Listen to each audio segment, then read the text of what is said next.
development, moving from rhetoric to reality. It's an interesting one and the current area. Andy. Okay, before we hear from you, let me introduce Andy.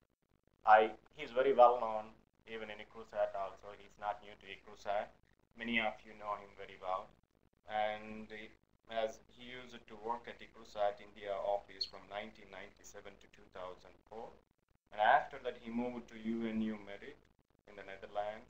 And then he was heading Central Research Team after defeat from 2009 to 2011. And currently, he is the director of Link Limited, a company providing research and advisory services on innovation in development. And also a visiting professor at the Open University, UK. And he received his PhD in Science and Technology Policy Studies from University of Sussex in 1994. And his research interests focuses on the development and application of innovation systems perspectives in rethinking agricultural research for development, exploring ways to strengthening agricultural innovation capacity, and identifying emergent modes of innovation that have relevance to international development. And Andy, we are honored to have you here, and we look forward to hearing from you. And other than the people who are sitting here, we have folks listening from Bulawayo, and also I'm seeing Paolo from Ilri. He's also attending this one, and many others, they are virtually participating in this one. The floor is yours, Andy.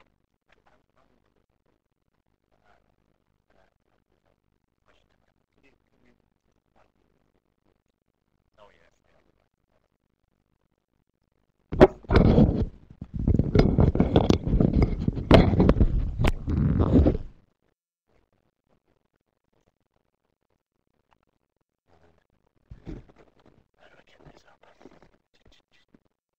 Just help me with this.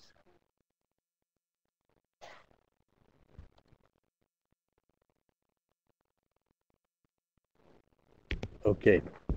Good afternoon. Thank you very much for coming to listen to me.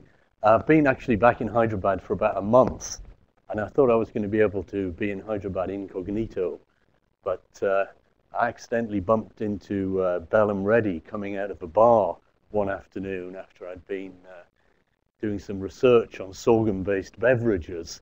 So Bellam Reddy had seen me. I thought it would be useful for me to come out and actually talk about some of the work that we've been doing over the past few years.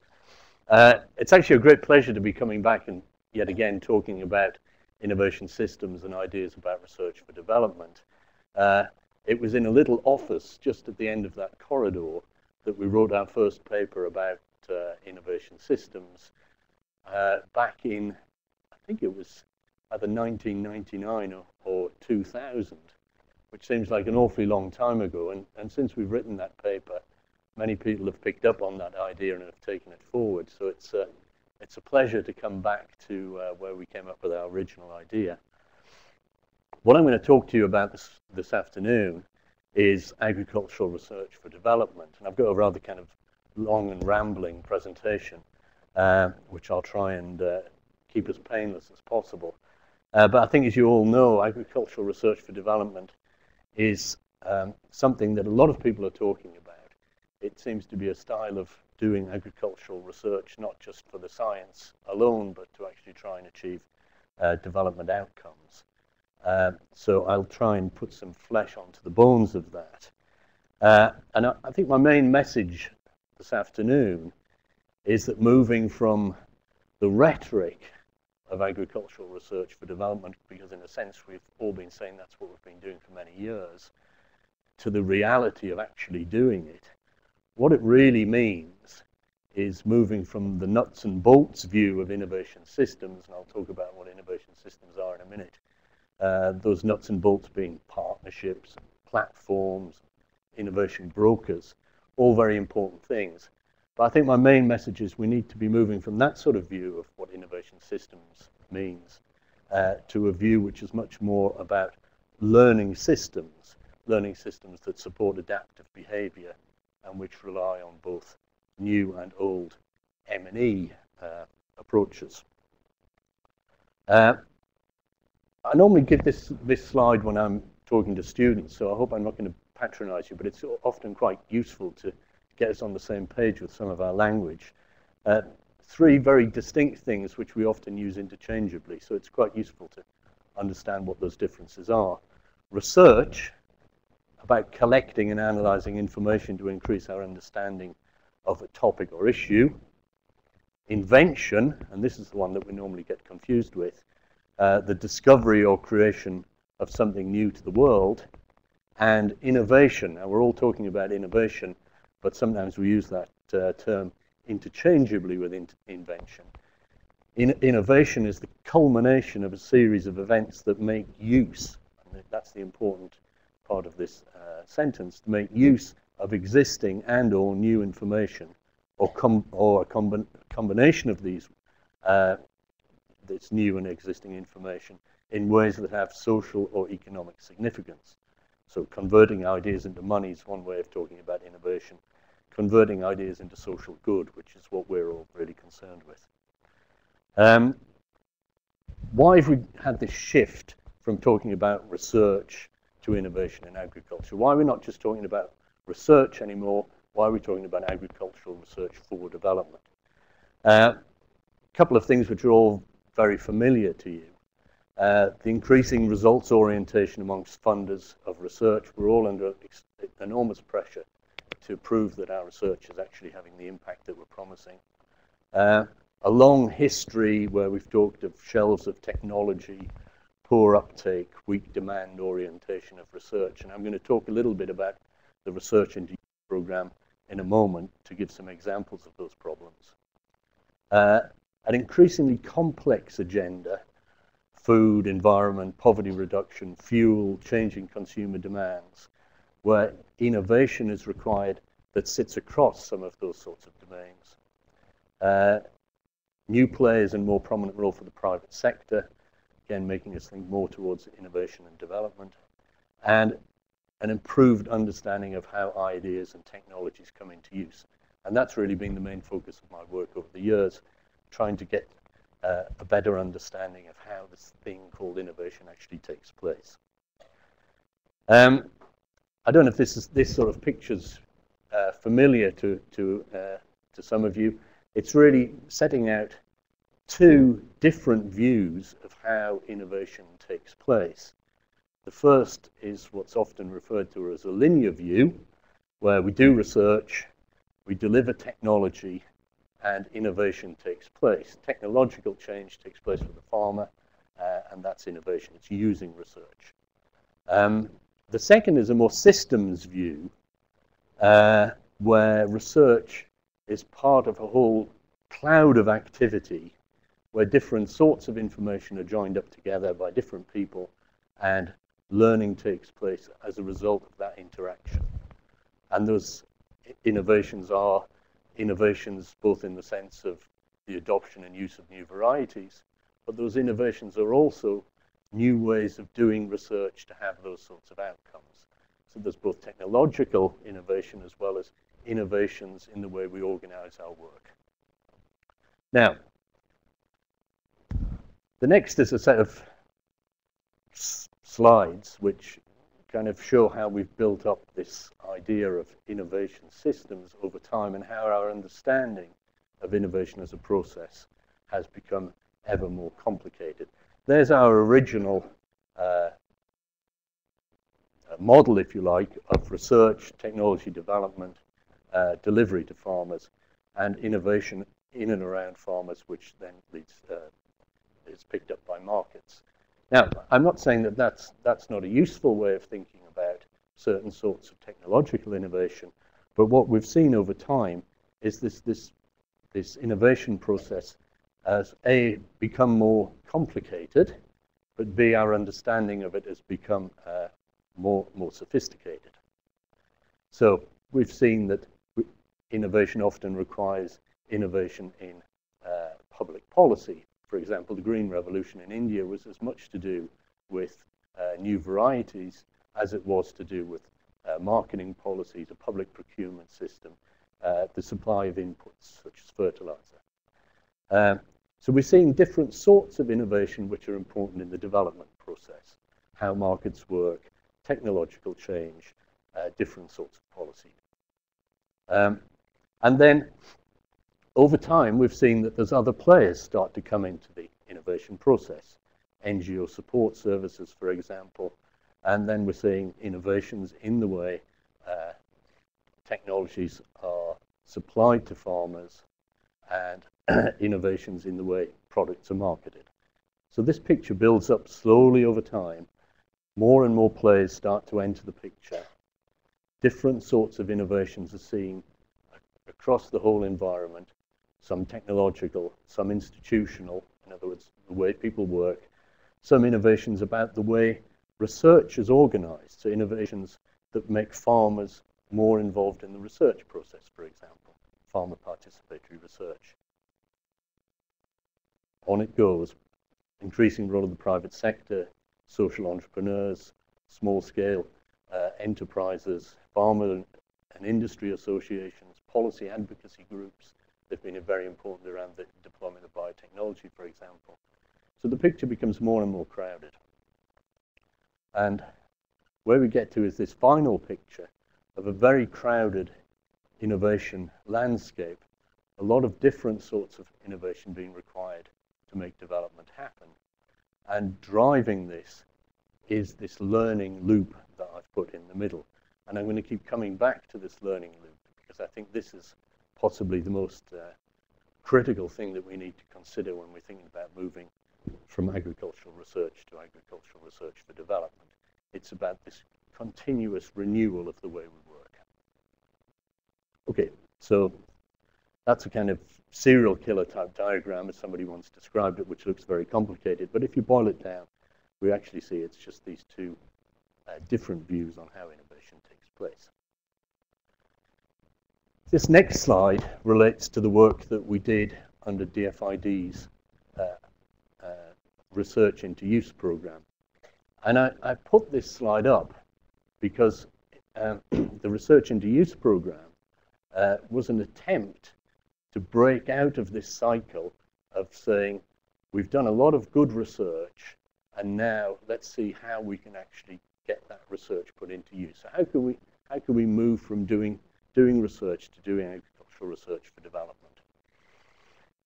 And the rationale behind the Research into Use program was that £200 million had been spent on research over 10 years. And when it was evaluated in its terminal evaluation, the results of that said fantastic research, but not much in the way of impact. So DFID came along and said, okay, let's put another £40 million into getting research into use, on the understanding that there are what they called some low-hanging fruit. In other words, what they thought of as technologies which just needed that one final push in the technology pipeline and they'd be taken up. Now, what actually happened was that the research program of DFID over 10 years had undertaken 1,600 projects. And these went through a series of screening processes to try and identify technologies that fitted into this idea of a two-stage process. That two stages being you do research and then you do something else called into use.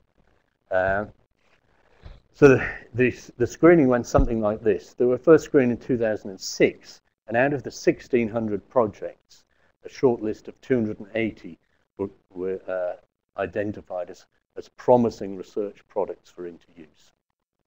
A further review in 2006 came to the conclusion that there was no blockbuster technologies that were just sitting ripe for pushing out. And in fact, only 2 were identified as fast-track best bets, as they called them. Were varieties from participatory breeding, which had been done in South Asia, and the other one was an animal health approach for dealing with sleeping sickness.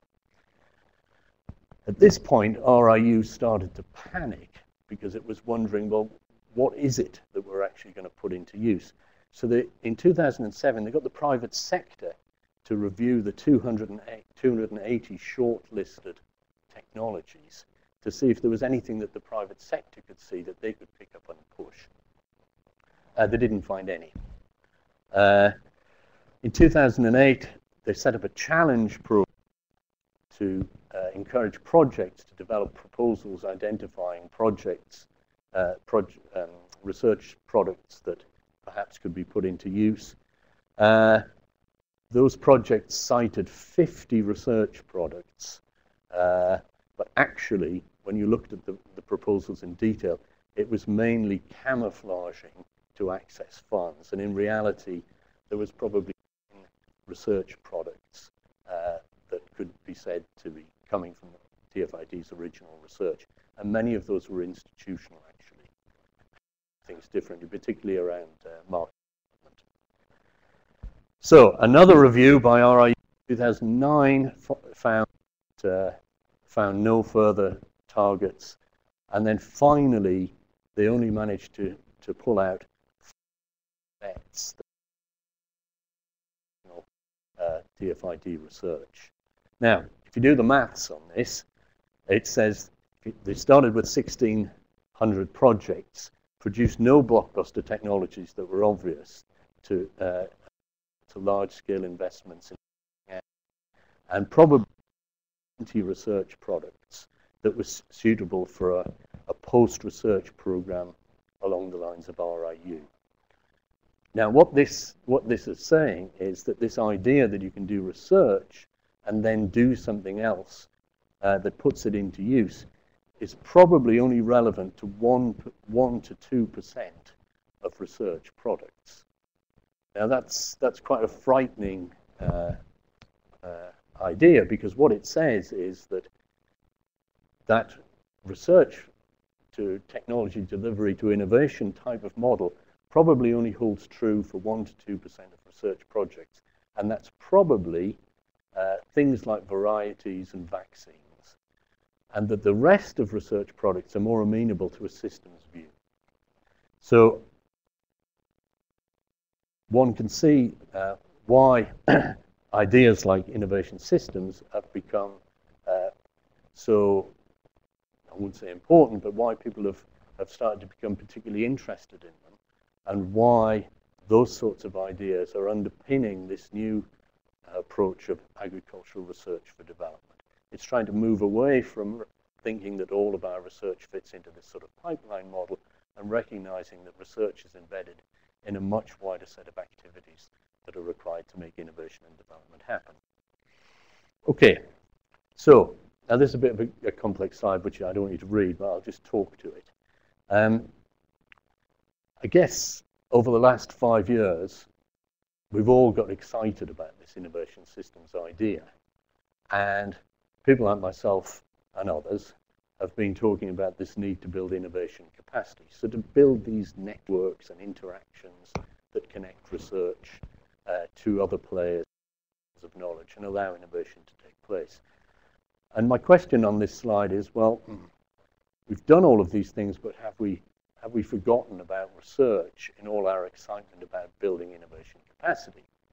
So we've talked about various things: supporting entrepreneurial development, building value chains, establishing innovation platforms. Innovation platforms are a very popular thing at the moment. It's a way of connecting together people around issues, multi-stakeholder activities, or whatever we want to call that. Innovation brokers, establishing sector coordinating bodies to build coherence across a number of different organizations, new modes of competitive funding for consortium development, support of public-private sector partnerships. I think I was standing in this room in 1998, Rashid, wasn't I, when we were talking about public-private sector partnerships, et cetera, et cetera. So a whole series of interventions which have talked about, well, how do we deal with building this wider architecture? But what none of these have been saying is, well, okay, what do we do with research, which is clearly an important element of those architectures? And in response to that question, I pose another question, which is agricultural research for development the answer to this, what do we do with research within these innovation systems? Now, we've recently been doing some reviews on agricultural research for development, and everybody's talking about it, but it's not entirely clear what it is. If you read the documentation on it, it talks about moving from business as usual to research for development. Well, it's good intent. A framework that helps in the necessary rethinking of agricultural research as an integrated element of the wider development process. All very good. Linking the research agenda with national development priorities.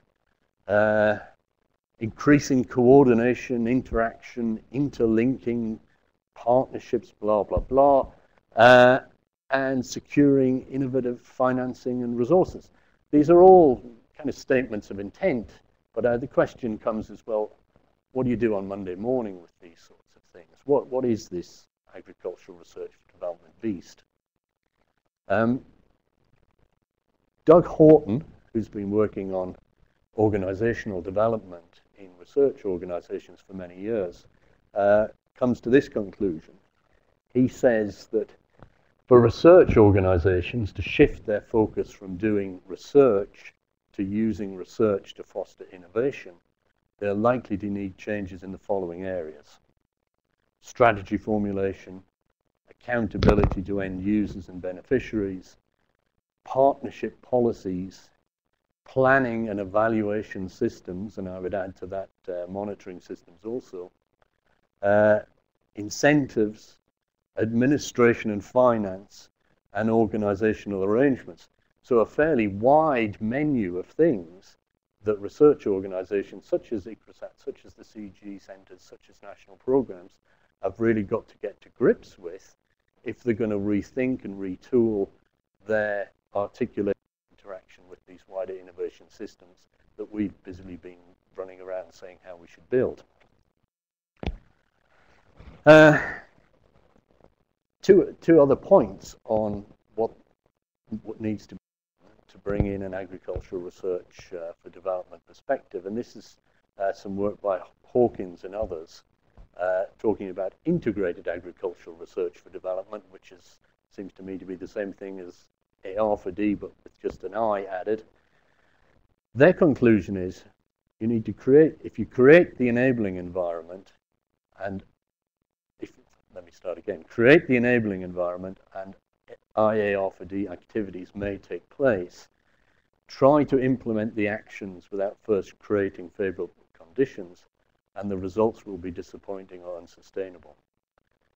Attitudinal changes and reflection need to be by all stakeholders involved in the support and execution of agricultural research. So what they're really saying is that if you want to take on board this approach, not only do you need to do these sort of organizational development things that Doug Horton's been talking about, it's actually changes in the culture of organizations and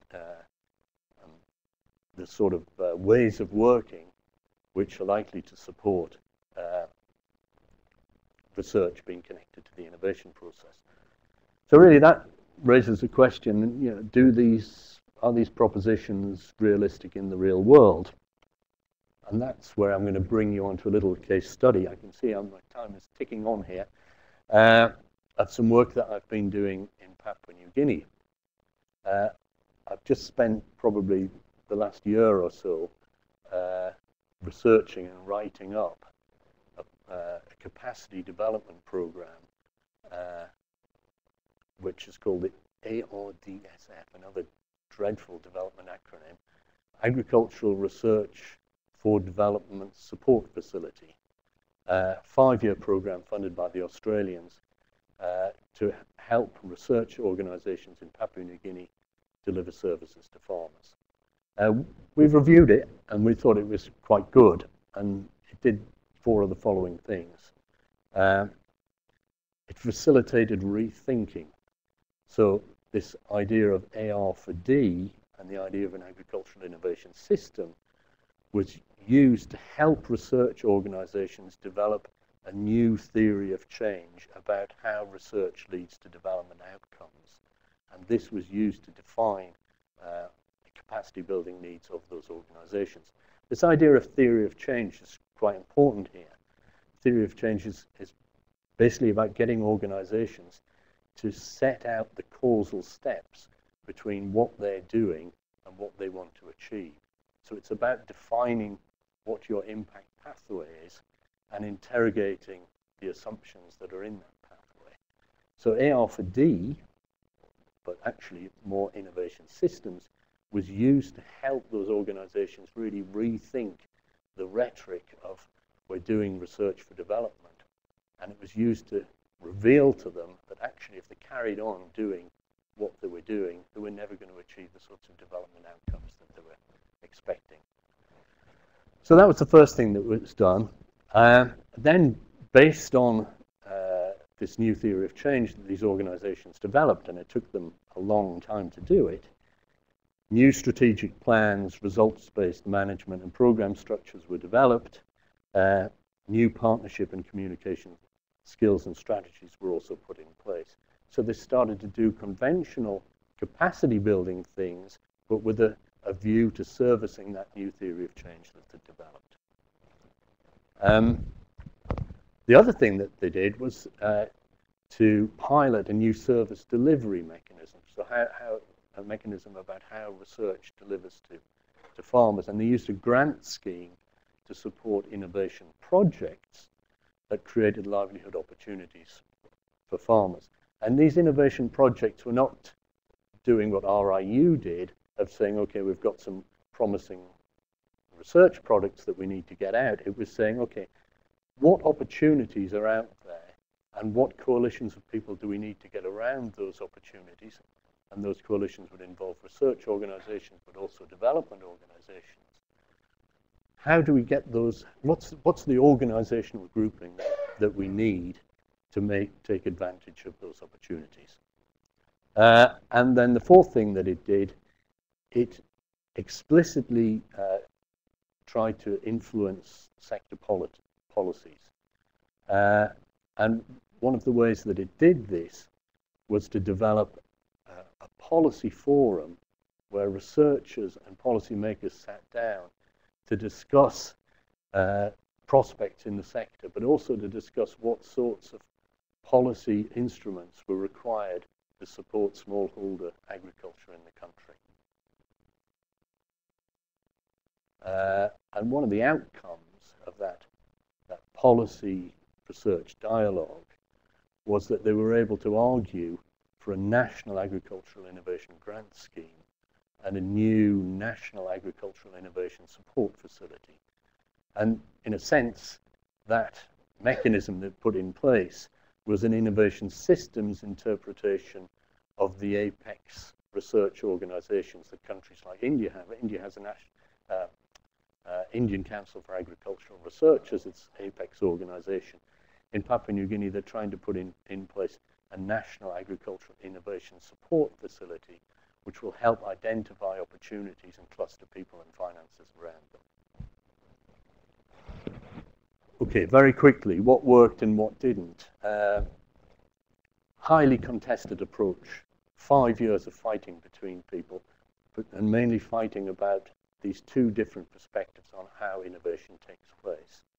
A hardcore group of people, not all of them from P&G, some of them from the donor as well, who believed that the main task was about transferring out technologies. And on the other hand, a group of people who believed that the route to capacity development was about creating these new architectures and particularly about creating a learning system around them.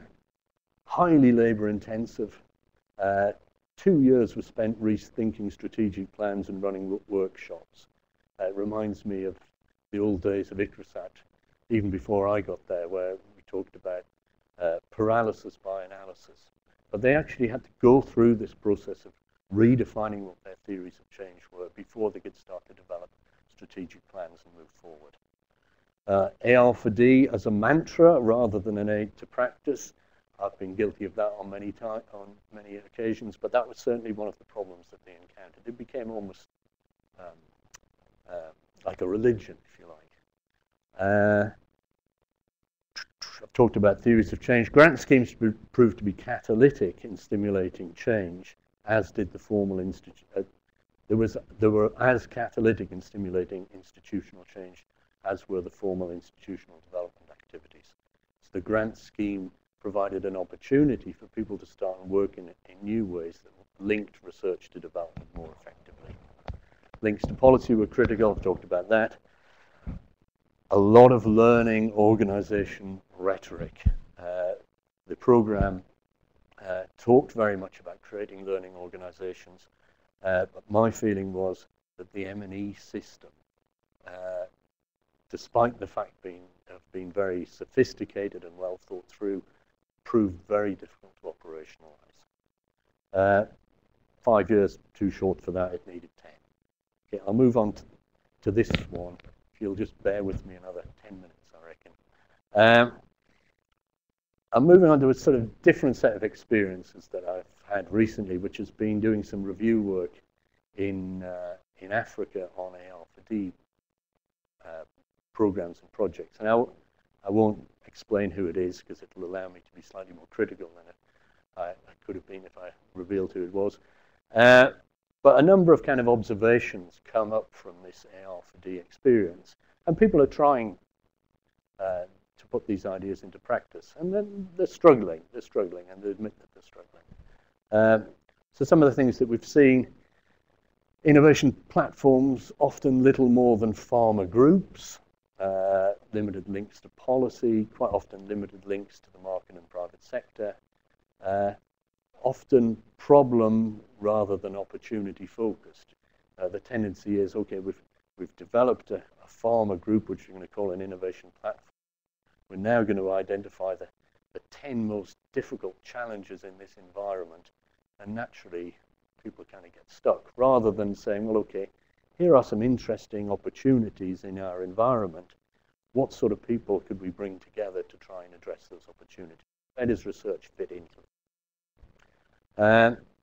No systematic monitoring arrangements to track the effectiveness of platforms to stimulate institutional change to achieve results. The idea of platforms is to change the way people work. It's about making new partnerships. It's about finding ways of learning together and sharing ideas. And if that happens, development outcomes take place through innovation. So monitoring this institutional change process becomes a key way of understanding the performance of these platforms and how they're operating. So we quite often see that that's misunderstood or simply not there. Lack of learning champions or dedicated systematic learning projects or exercises for these activities. So again, a lot of rhetoric about we're learning to do agricultural research for development, but no champion within programs and projects to anchor that, often no expertise to do it. So it becomes something that kind of supposed to happen automatically, and it happens. Also, however, we're seeing that the best scientists are learning tacitly how to do AR4D, and we saw that very strongly around the commercialization and promotion of vaccines, for example. But no mechanisms exist to share experiences more widely and influence research, practice, and policy. Many interested in AR4D, but many competing narratives of what this means, and no community sharing ideas and interrogating results.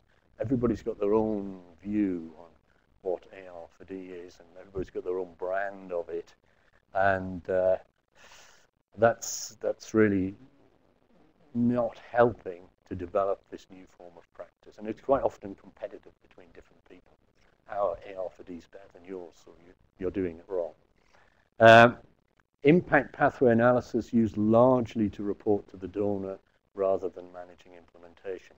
So this idea of establishing theories of change and impact pathways to help you chart out a route to impact and revisit the effectiveness of your activities. Often it's about producing a piece of paper just to give to the donor to say, okay, we're doing impact analysis. We're doing impact pathway analysis, but actually not impacting on how they implement. Learning and understanding innovation processes and performances, and of course that's something that's fairly close to my heart. We heard quite a lot of people say, well, it gets in the way of the real work of scientists developing technologies. So there's this kind of cultural gap about the importance of learning and understanding innovation processes as a way of improving performance.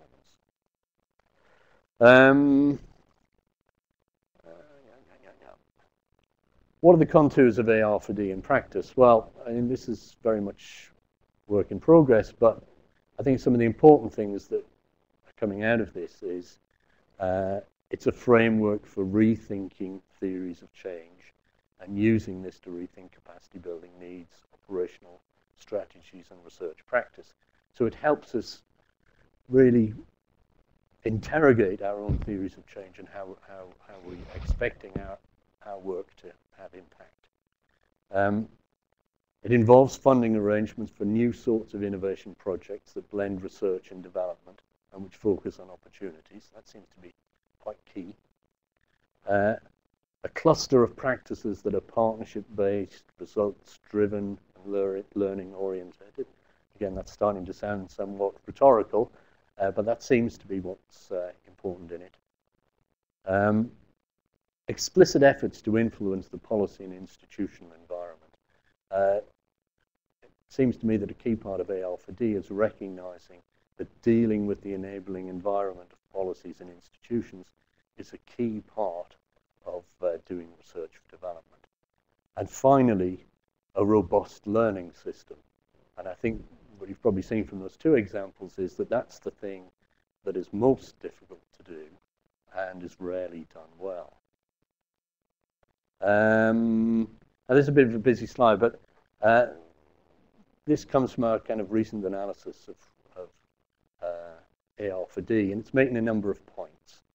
And the first thing is that we're defining AR4D as a way of doing research which makes its contribution to specific development objectives explicit, and which is undertaken as part of an explicit plan that sets out the steps that are necessary and realistic to achieve that objective.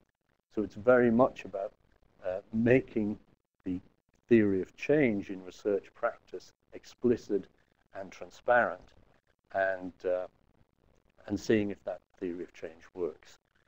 The other thing that we conclude, which you may think is rather contradictory to what I've been saying all afternoon, we don't think AR4D is necessarily the slavish adherence to tools such as public-private sector partnerships, innovation platforms, policy forums, farmer participatory research, etc. We think these are all powerful tools in the right circumstances. But what AR4D is really about, it's really about clearly identifying development objectives and then being pragmatic about the selection of those tools that are necessary to achieve those objectives. So it's not about saying we're doing innovation platforms, therefore we're doing AR4D, we're doing public-private sector partnerships, therefore we're doing AR4D. It's about a horses for courses selection of systems-type tools which are suited to the sorts of development objectives that we're dealing with. And I think the final point on this slide is that if there's any single tool that could be thought of as synonymous with an AR4D style of working, it's an effective learning system. And my sense is that the key challenge that we have in promoting AR4D is this development of effective learning systems. Okay, so what might this learning system involve?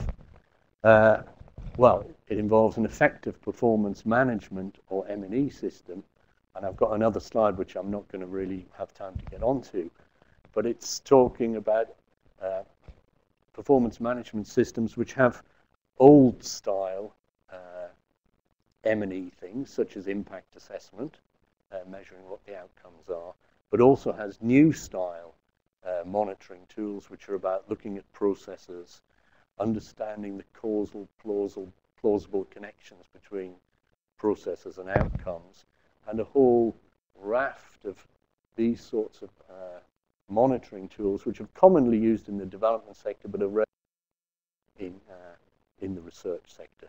And we have a chapter in the World Bank's Agricultural Innovation Resource Book which details what they are. So it's those sorts of tools that help adaptive management of projects and programs. It includes facilitated strategic and organizational planning.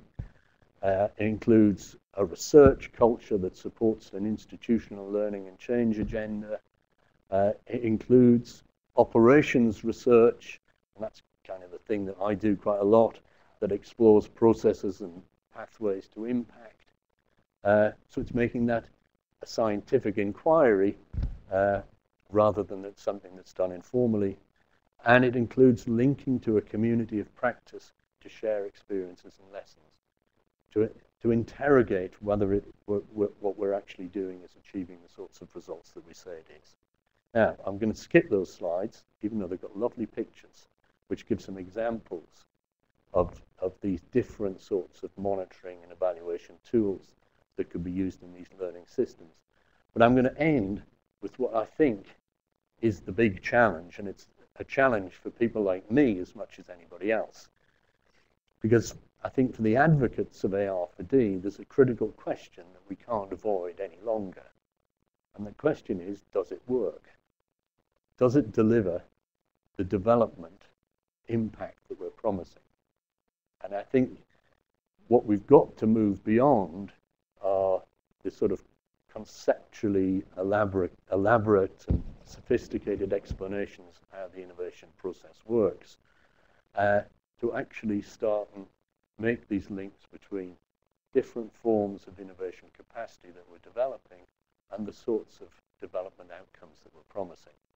And I think, again, this is aimed at myself as much as anybody else, the advocates of AR4D need to be clear about the time frame necessary to see outcomes. Quite often we will say that, okay, we're building innovation capacity, we're not going to see farm level outcomes in the first 3 years, it'll take place beyond the project. But we need to be clear about what the time frames for those outcomes are. We also need to be clear about the methods that will be used to assess them. There are methodological problems in understanding and measuring outcomes that are taking place as a result of systems capacities, mainly because there's lots of, it's not just us as research in those systems, there's a whole lot of other things coming in. What sort of methods can we use to show that our efforts to build those capacities are having the sorts of outcomes that we're claiming?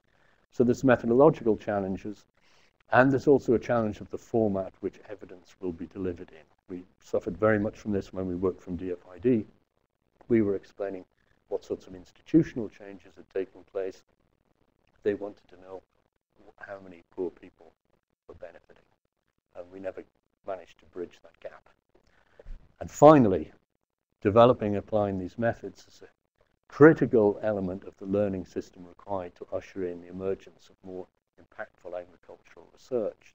And I use the word developing as well as implying, because I think there is a challenge of methodological development in being able to measure and report these sorts of impacts. And these impacts about different ways of doing research are important, because we need to bring on board policymakers who are going to support the emergence of these capacities.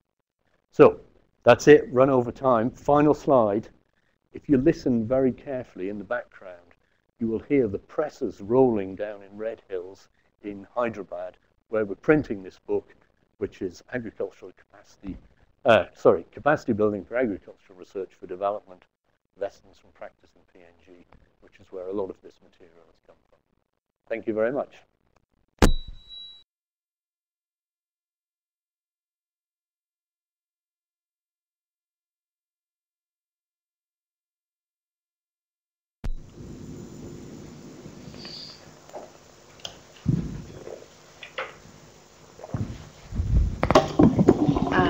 Hi, over here, Dilly.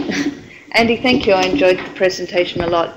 Just out of interest, what's the Difford Research into Use program doing now? They've changed their approach. They're still moving ahead, and still, yeah. Okay, we did research on the Research into Use program for 18 months, and we presented findings of this sort to them. We failed to build an engagement with them to have a dialogue about what this meant for them. And finally, after 18 months, we parted ways. The truth is, we're not really sure what happened to the Research into Use program. It took on a much stronger private sector development-led approach. The extent to which that took these ideas on board remains somewhat of a mystery to us. And I think I talked in the Papua New Guinea case. One of the issues in the Papua New Guinea case was this contestation between different views of how research should lead to innovation. And our experience of the RIU program was that there was contested views within that program where there was different people who had different views on how it should move forward. And it went forward in a number of different directions. And if you're interested in reading more about that, we have a paper called Lessons from Contested Views of Innovation, which you can find on a Merit website.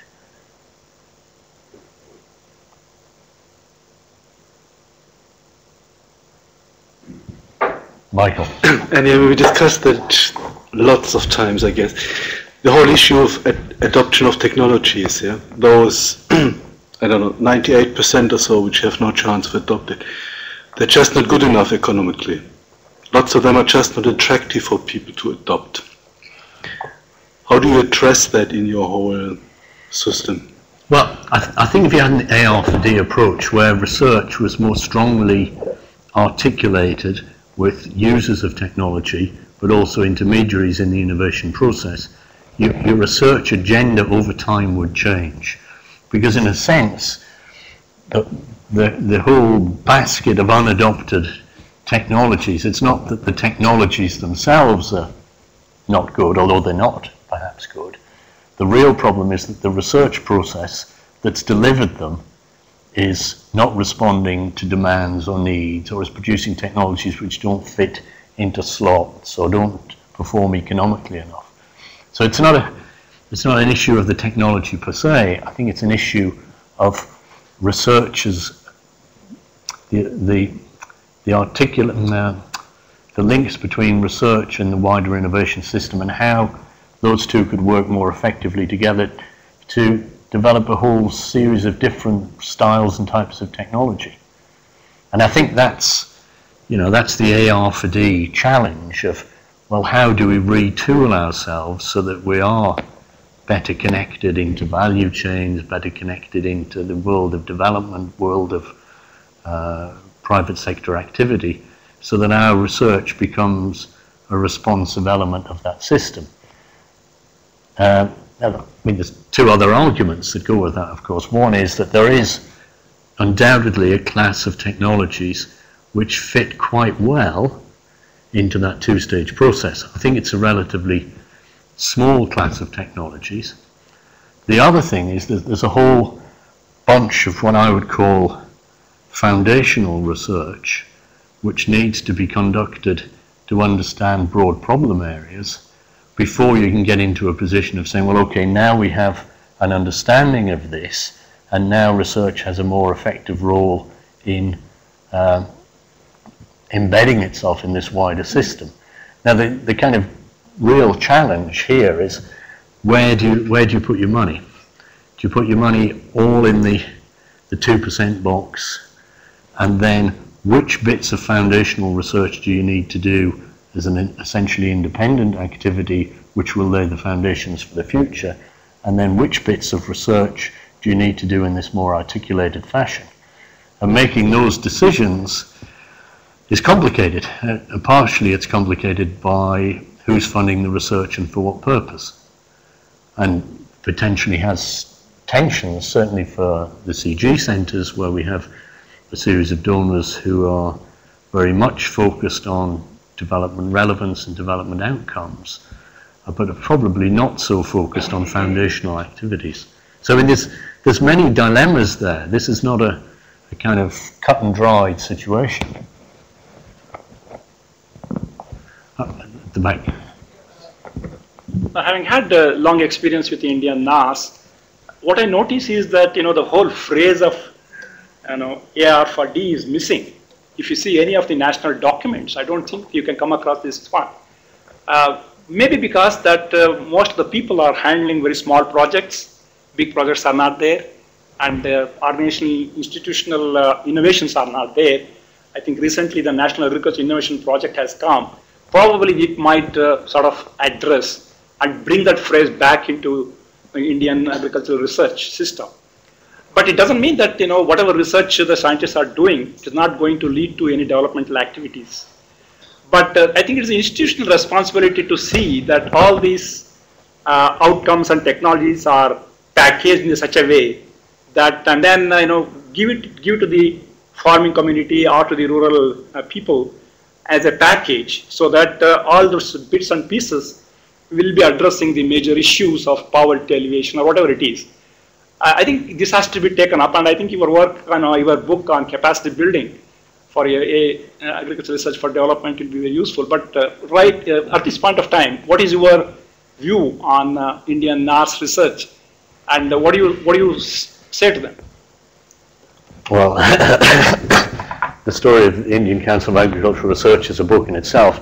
I mean, I think what's exciting about it is that things like the National Agricultural Innovation Project and its funding of consortia has been an attempt to reintroduce the D word into agricultural research. And I think over time, if that form of funding continues, where it's about connecting up researchers with organizations which have a more development interest, and when I say development interest, I'm not just talking about NGOs and small farmers, I'm also talking about the private sector and the opportunities that provides for economic development. I think over time that may start to introduce a different culture of doing research for a purpose rather than doing research purely in terms of purely for the purpose of scientific excellence. But I think that's a long and tortuous road. I mean, the National Agricultural Innovation Project, in a sense, is exactly the same creature as the Agricultural Innovation Grant Scheme that we saw in Papua New Guinea.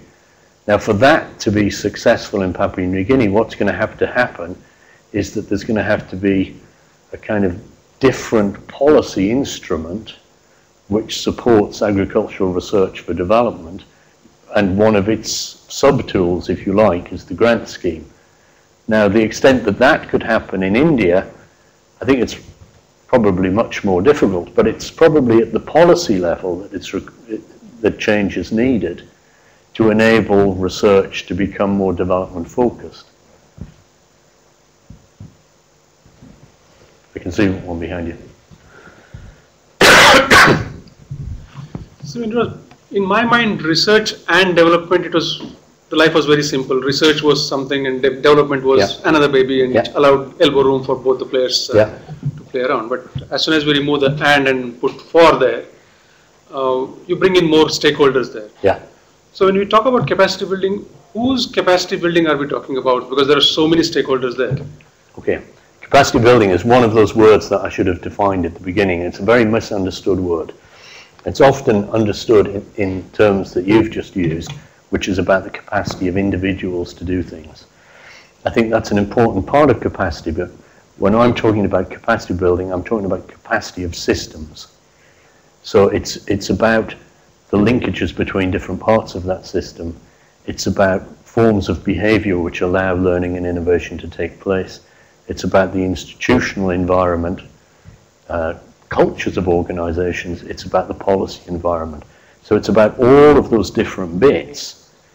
Now, come back to my slide where I had that whole long list of things that we're using for capacity building. They're all about trying to develop the capacity of the system. But that seems to me to be where the emphasis needs to lie. And quite often, the emphasis has been more on the kind of individual skills, etc. But the question is really, how do you facilitate people to work as part of a wider system? So that's where the kind of individual level is, but the focus needs to be on the system in its entirety, because if the system in its entirety isn't working, innovation is going to be hampered in some sense.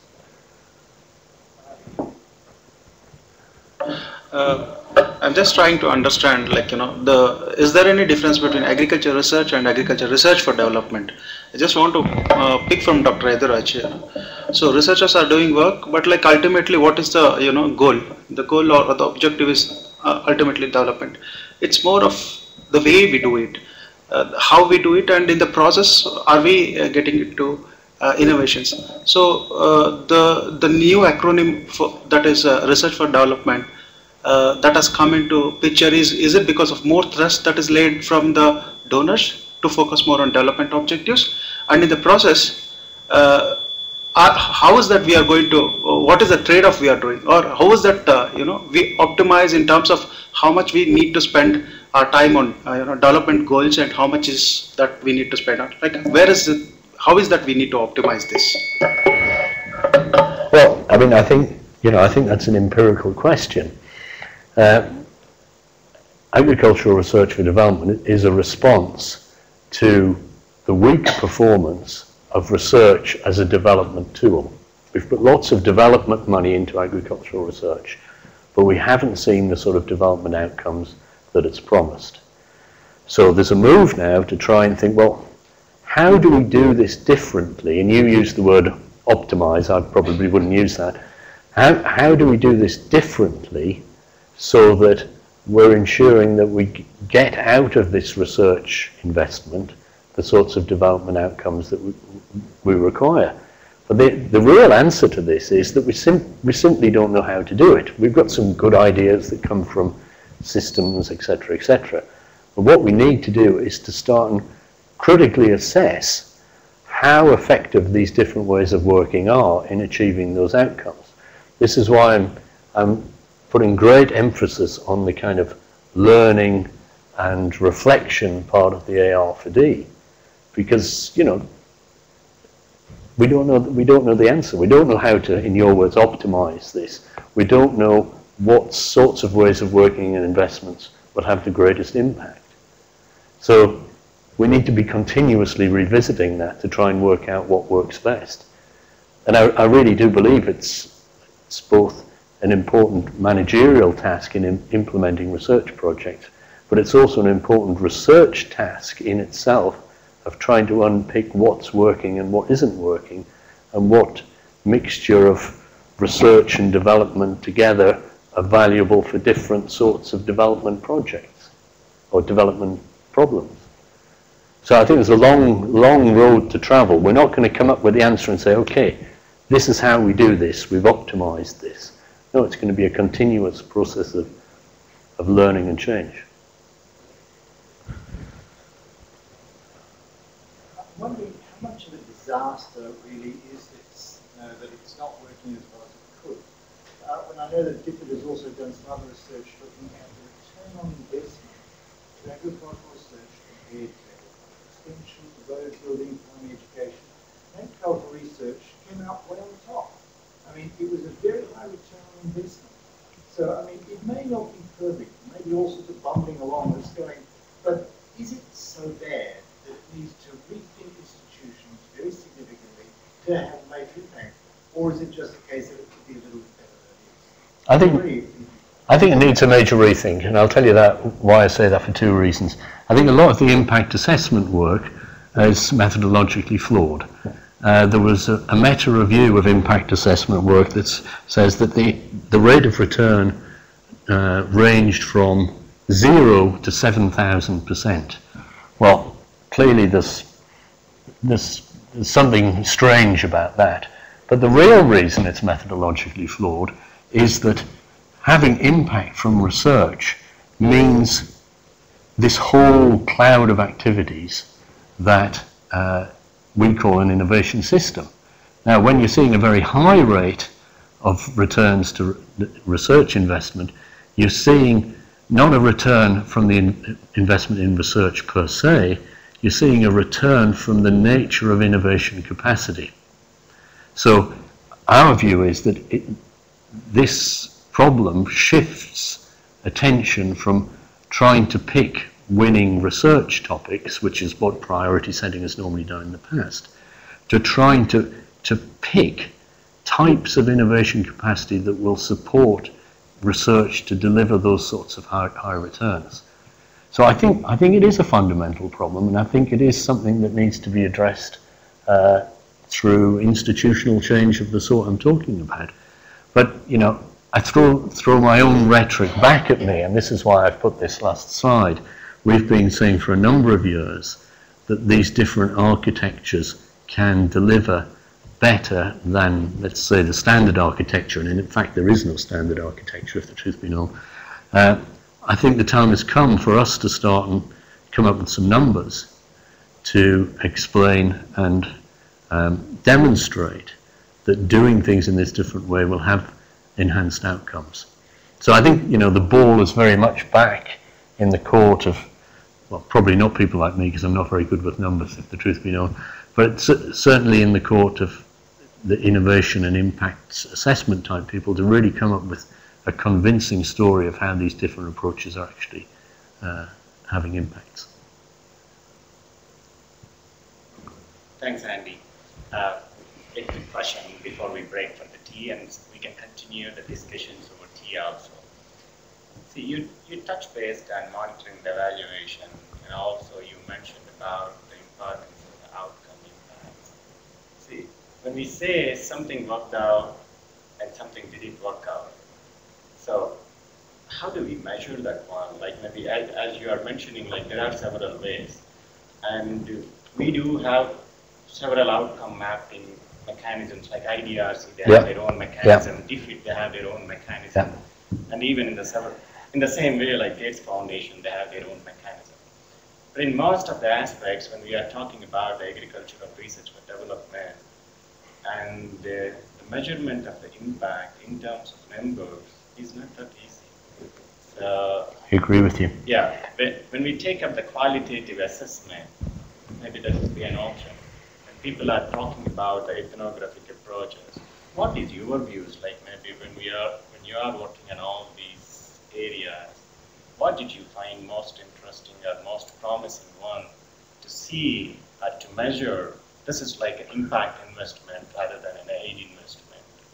Well, I think, you know, a lot of the work that we've done looking at outcomes of projects has been looking at institutional outcomes, because our argument has always been that the important aspect of this is changing the capacity for impact. And, sorry, changing the capacity for innovation. So a lot of our work, and we've been criticized a lot for it, has been focusing and stopping our focus on these institutional dimensions.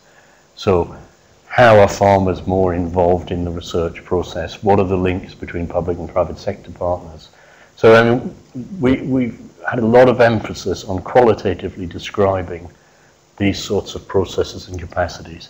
I think the missing element of this is to marry that description up of, if you like, the journey to impact with measurements that are realistic about what the impact is. And, you know, I don't fully know the answer to this, but we're now seeing, and I've just flicked back to this slide here, that there is a pretty rich repertoire in the wider evaluation community of tools to do this. And, you know, characteristics of these tools, mixing qualitative and quantitative approaches, the thing that I've just said, exploring the journey to outcomes, revisiting theories of change as well as exploring outcomes. You know, these things are often participatory and open access. They have a different style and flavour. I think one of the challenges is the legitimacy of these sorts of approaches in impact assessment circles and in donor circles. I listened to a video presentation by the head of USAID last week, where they're pushing very strongly for adoption studies. Well, adoption studies are good because they tell you an outcome, but they don't tell you how you get there. And if you don't have adoption, they also don't tell you why you didn't get there. So it's about somehow mixing these things up together but mixing them up in a narrative and evidence that is acceptable to different sorts of audiences. And I think it's a huge challenge that I don't fully know the answer to. I know the theory of it, but I don't know the answer to it. Thanks, Andy. There are one or two comments